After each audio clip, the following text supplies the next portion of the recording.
suis conseiller technique au niveau du centre climatique de la Croix-Rouge et du Croissant-Rouge. C'est un centre spécialisé du mouvement Croix-Rouge, Croissant-Rouge qui intervient dans tout ce qui est lié aux questions climatiques. Vous savez que le mouvement Croix-Rouge est un mouvement qui est beaucoup appelé lors des réponses face à des catastrophes en lien avec les changements climatiques.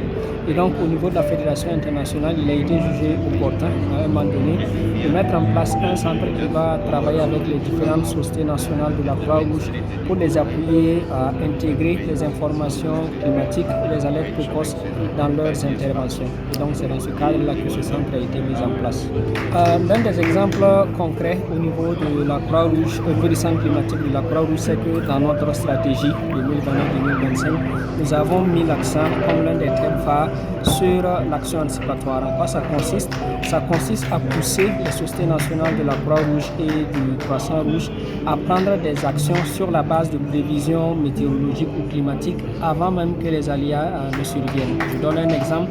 Si aujourd'hui une structure météorologique informe une société nationale d'un pays donné qu'il y aura des inondations dans 3 jours, dans 4 jours, dans 5 jours, il est possible que cette société nationale de la Croix-Rouge puisse entreprendre des actions dans le laps de temps entre aujourd'hui et ces 3-4 jours qui les séparent de l'aléa, afin que des vies puissent être préservées, afin que des moyens d'existence puissent être préservés et ainsi réduire significativement aussi bien les impacts potentiels, mais également réduire significativement même le coût de la gestion des risques en général. Effectivement, les gaps, les lacunes qui existent, c'est toujours d'abord le problème de compréhension du langage. Souvent, les utilisateurs, comme on les appelle, des services d'information météorologique et des systèmes d'alerte précoce ne comprennent pas toujours le langage qui est proposé par les services météorologiques. Et justement, l'un des objectifs de ce projet, de ce dont on discute ici, c'est arriver à combler ces lacunes.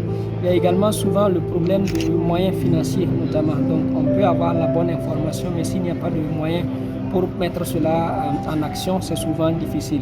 Alors, comme solution, éventuellement, c'est le renforcement des différents partenariats, s'assurer qu'on a de bonnes relations, des cadres formels, on va dire, de partenariat qui existent entre les services météorologiques et, pour notre cas spécifiquement au niveau de la Croix-Rouge, les services de gestion des risques de catastrophe. Ça va permettre de faciliter l'adoption d'actions rapides une fois que les prévisions sont émises. Et ces cadres également vont permettre d'aplanir un peu le langage pour que tout le monde puisse comprendre un peu les besoins, les attentes des uns et des autres. Et comme ça, ils arriveront à développer des protocoles d'action précoce qui leur permettent vraiment de sauver des vies.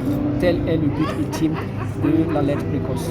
Au niveau de la région Afrique de l'Ouest, effectivement, il y a des cadres, des plateformes qui existent pour faire différents échanges qui amènent ensemble sur la même table les humanitaires, les services météorologiques, tant au niveau régional, donc il y a une plateforme des institutions humanitaires qui travaillent sur l'action anticipatoire au niveau de la région Afrique de l'Ouest, tant également au niveau national. Il y a dans plusieurs pays, il y a des plateformes qui mettent ensemble les services météorologiques, les services de gestion des risques de catastrophes, les organisations humanitaires, etc.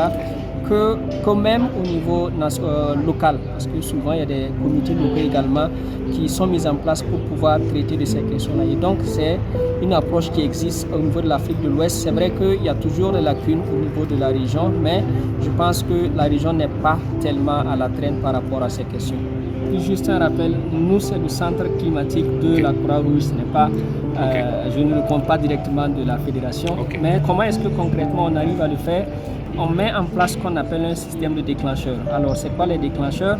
C'est des mécanismes qui s'inspirent des prévisions météorologiques en établissant des seuils donnés et également, on va dire, des horizons temporels dans lesquels l'action est possible. Donc, on peut se dire, par exemple, si la météo, je prends l'exemple du Sénégal, si la NACIM prévoit qu'on aura peut-être 100 mm de précipitations à Dakar, on peut dire qu'en ce temps, on va pouvoir être en mesure de mettre en place des actions précoces. Donc, ces mécanismes de déclencheurs-là sont ce qui va permettre à la Croix-Rouge de pouvoir mener les actions avant même que l'aléa ne se produise. Donc, on n'a pas à attendre qu'après que la NACIM ait donné l'information qu'effectivement la pluie tombe. Non, dès qu'on reçoit l'information, on sait qu'effectivement il y a de fortes chances qu'on ait cette pluie. On met en place ces différentes actions précoces. Donc, les déclencheurs, c'est effectivement l'un des piliers que nous utilisons. Et justement, nous, notre centre au niveau du centre climatique de la Croix-Rouge, on est spécialisé justement dans le développement de ces déclencheurs.